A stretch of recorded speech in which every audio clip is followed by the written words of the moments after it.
Hey there, this is Eric Detweiler. What follows is a slightly remediated version of my presentation from the 2015 Conference on College Composition and Communication in Tampa, Florida.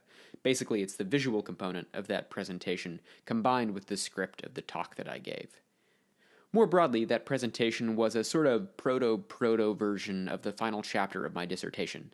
That dissertation is titled Pedagogical Turnings on the Limits of Teaching Agents, and the title of the talk was Risking Uncertainty, Questioning Thesis Statements. Let me start off here by embracing a paradox. In the following presentation, I'm going to question the emphasis placed on the thesis statement in Rhet Comp pedagogy, but I'm going to begin by stating a thesis of my own. I worry that, in emphasizing thesis statements, Rhet Comp teachers and scholars risk reinforcing chauvinist approaches and attitudes toward written argument. So, as one among many possible alternatives that I could explore, I'm going to argue that we might give more attention to hedging, to performances of self-doubt and uncertainty in Rhet Comp pedagogy and scholarship. Of course, I'm not the first teacher to feel maxed out on impersonal thesis-driven essays. In experimental writing and composition, Patricia Suzanne Sullivan nods to a number of teachers and scholars who, motivated by a variety of ideologies and aspirations, have worked to drive the thesis mobile off the road. It's in emphasizing hedging that I hope to do more than retread the arguments of the thesis skeptics in whose footsteps I'm otherwise following. Let me also note that I'm not opposing argumentative writing, or rhetoric more generally, as guiding frameworks for writing pedagogy. Like A. Abby Knobloch, I dwell on alternatives to thesis-driven, persuasion-focused arguments as a way of broadening what counts as argument in pedagogical contexts, as well as how those arguments are permitted to unfold. But in stating my thesis so plainly, there's a risk that I've already lost you.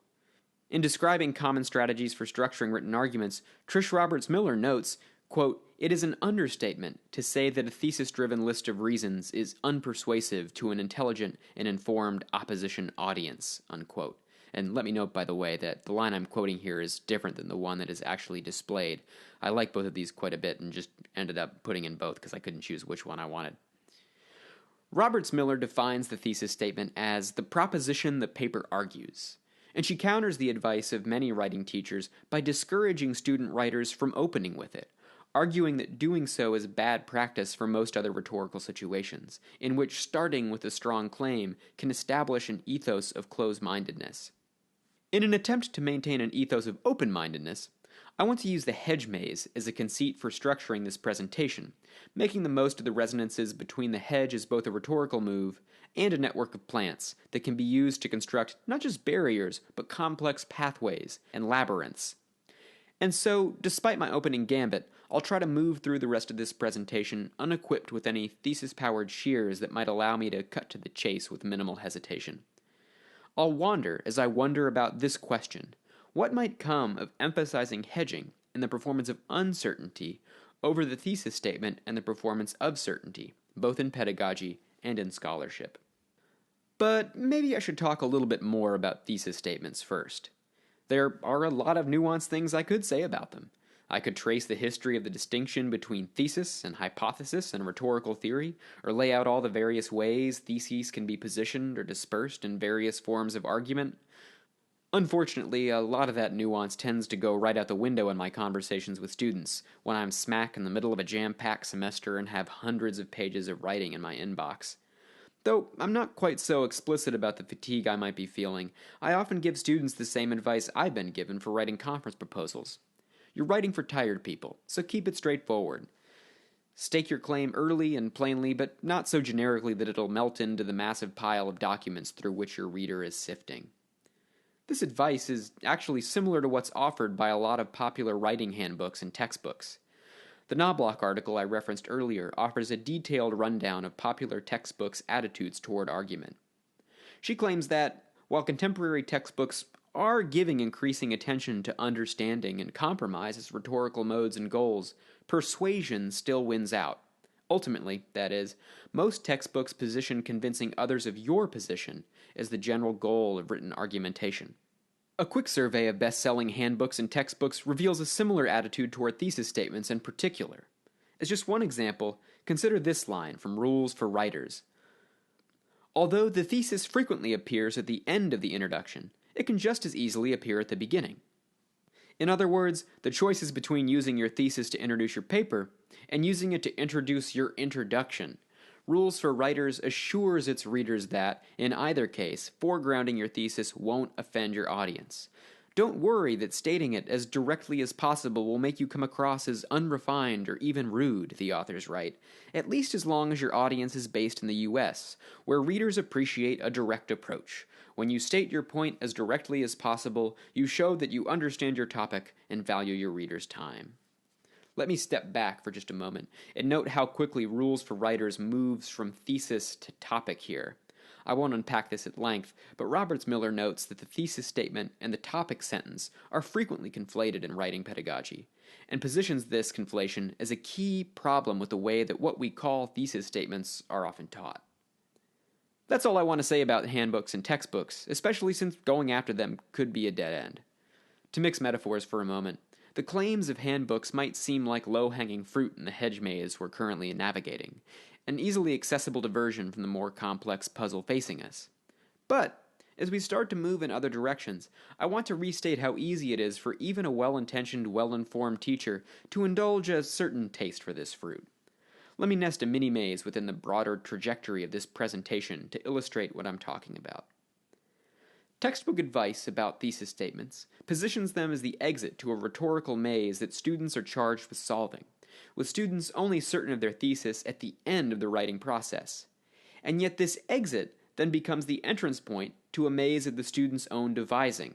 Now certain of where the maze leads, students can use that end, the thesis, as the beginning of their own attempts to lead readers to the same position. This is advice that I, at least, fall back on all too readily. And isn't the same structure often applicable to writing courses more broadly? Students proceed through a series of rhetorical tasks and puzzles, eventually exiting with a certain knowledge that they are now good writers, a conviction they can use to retroactively understand the paces through which the course has put them. Or maybe not. I'd imagine most of us have received student evaluations that suggest a few still feel mystified about the point of the course. And given the wide body of Rhet Comp scholarship demonstrating the extent to which what counts as good writing varies from discipline to discipline, context to context, job to job, we have plenty of reasons to be uncertain about generalizable outcomes of our courses. And here we've reached another bend in the path. Those of us who are frequent attendees of the Conference on College Composition and Communication may be well aware that the thesis statement is only one rhetorical tack among a variety of others. We may believe that the rules for writers presented in a book titled Rules for Writers are really more like guidelines, meant to be broken after having been mastered and blah blah blah. But the authors of Rules for Writers aren't exactly wrong when they say that lots of American audiences may in fact see a strong thesis, stated early and often, as the way to argue. In fact, a quick spin through the realms of political and academic discourse turns up a variety of writers who've been vilified as rude, not for confidently asserting a thesis, but for hedging, for daring to perform uncertainty. Trouble is, neither does all this mean that Trish Roberts-Miller is wrong about the unpersuasive quality of arguments that put their thesis statements front and center. To demonstrate the dangers of this convoluted web of conflicting advice, desires, and rhetorical persuasions, let me trace out two quick case studies.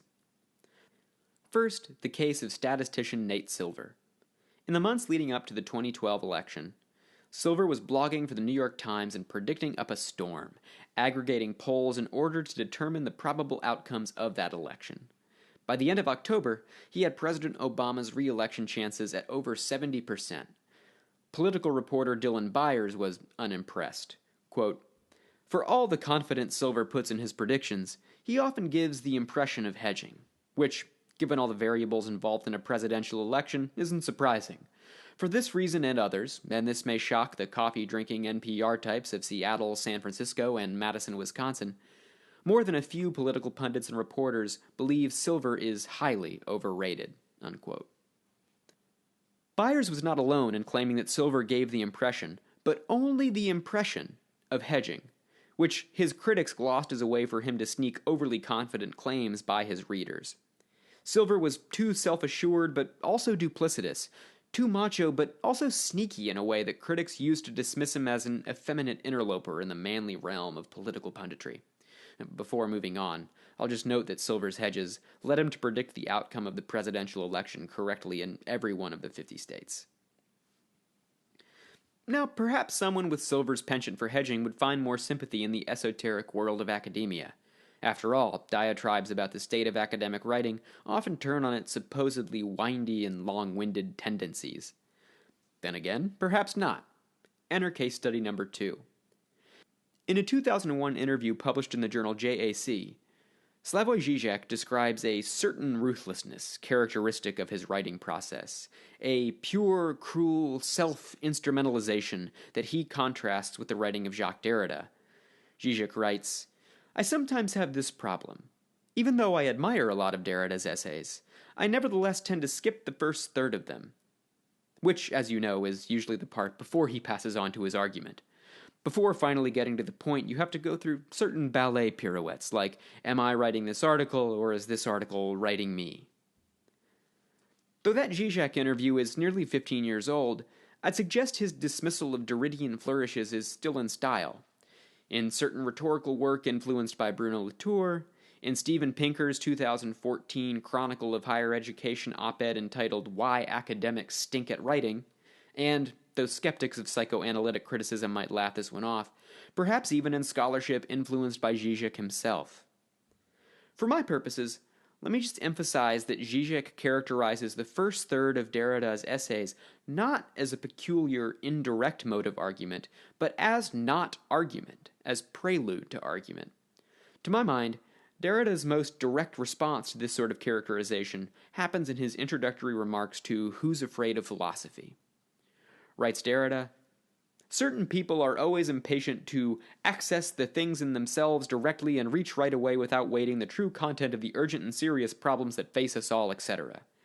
Thus, they will no doubt judge an analysis that deploys a range of meanings and possible sentences playful, precious, and formal, indeed futile. Of course, one can share this impatience and nonetheless think, as I do, that not only do we gain nothing by immediately giving into it, but that this lure has a history, interest, in a sort of hypocritical structure, and that one would always be better off to begin by acknowledging it, by giving oneself the time for a detour and analysis."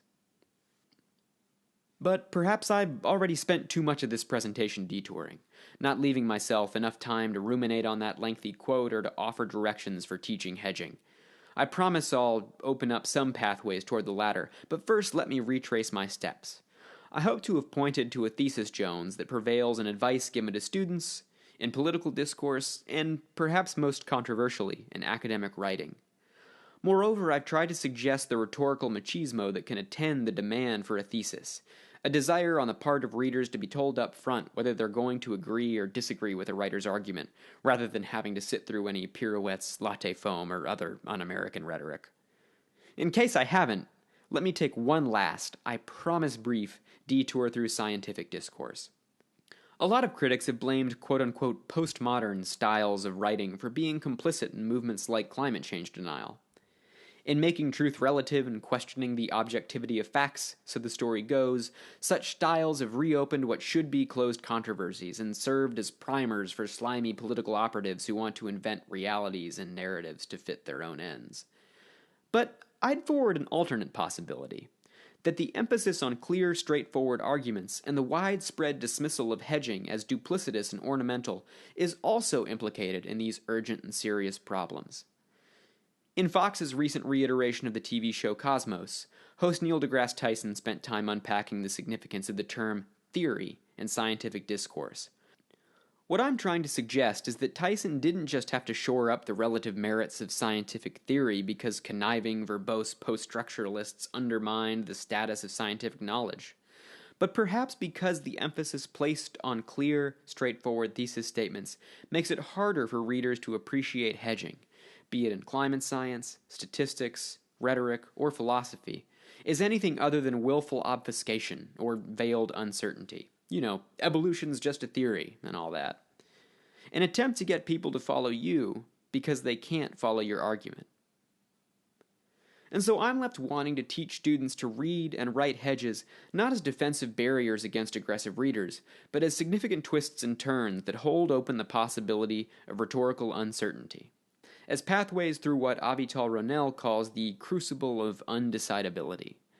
Not just because passing through this crucible makes for more credible judgments, though it might, as in the case of Nate Silver's predictions, but because hedging can, I would hesitantly suggest, hold open a space for uncertainty and an attendant generosity to others' claims. Perhaps I've held this space open long enough, however, and so let me end by opening a few pedagogical pathways. I offer these not as exits to the hedge maze through which we're moving, but as forking paths to uncertain destination. What would a writing class look like that asked students to move away from rather than towards certainty? If we were to imagine the course as a hedge maze, this might mean the thesis statement is not the exit, but the entrance to a web of relative uncertainty. First, a quick digital option, Telescopic Text, an online platform that lets users build texts that expand as you click on them. Thus, an initial thesis could dissolve or expand into a web of parentheticals, qualifications, and redirections. Stephen J. Lemieux's hedging machine opens similar interruptive possibilities, allowing one member of a two-writer team to insert stock hedges as the other composes. The bottom exercise pictured here, entitled Growing Sentences with David Foster Wallace, could provide an analog alternative. Second, I could hearken back to dissoi paralogoi, a complexified version of classical rhetoric's dissoi logoi explored by Victor Vitanza and Diane Davis, among others. For now, I'll just allude to the paths they've traced out. Third, and perhaps most straightforwardly, we could take a rhetorical approach to teaching disciplinary methodologies, following John Swales and numerous writing in the disciplines researchers in delineating and explaining the significance of the moves scientists, statisticians, rhetoricians, etc. use to hedge their claims. Fourth, we could pursue the question with which Patricia Suzanne Sullivan ends experimental writing and composition. How might composition be different if we examined our inherited aesthetics and rhetorical values and then developed new aesthetics and rhetorics, not for our students, but with our students? In answering this question, I'd emphasize the with and add an explicitly ethical dimension to Sullivan's query. Given both the practical demands that evaluating uncertain writing can place on teachers, as well as the generosity toward others' claims that I've linked to hedging, we might imagine courses in which, say, peer review is positioned as students' primary work, rather than a secondary structure that supports individually authored papers, and thus emphasizing the writing students and we do for, with, in response to others. Or we might let interminably malleable and collaboratively generated criteria guide the way student writing gets assessed in our classrooms. Or we might ask students to draft accounts of being persuaded, in addition to having them write persuasive accounts of their own, having them document moments they've been affected and moved by others, rather than just attempting to move others toward their own established positions. And so, in the spirit of withness, I should wrap up, not with a thesis, but by extending the opportunity for you, the listener, to respond. Thanks for listening. And by the way, if you're interested in more context for this presentation, you can check out my website, rhetoric.org. That's rhetoric.org. Sorry, that's a just awful pun on my name. A link to that site, as well as a written version of this talk that includes a works cited list, is available in the box just below this video.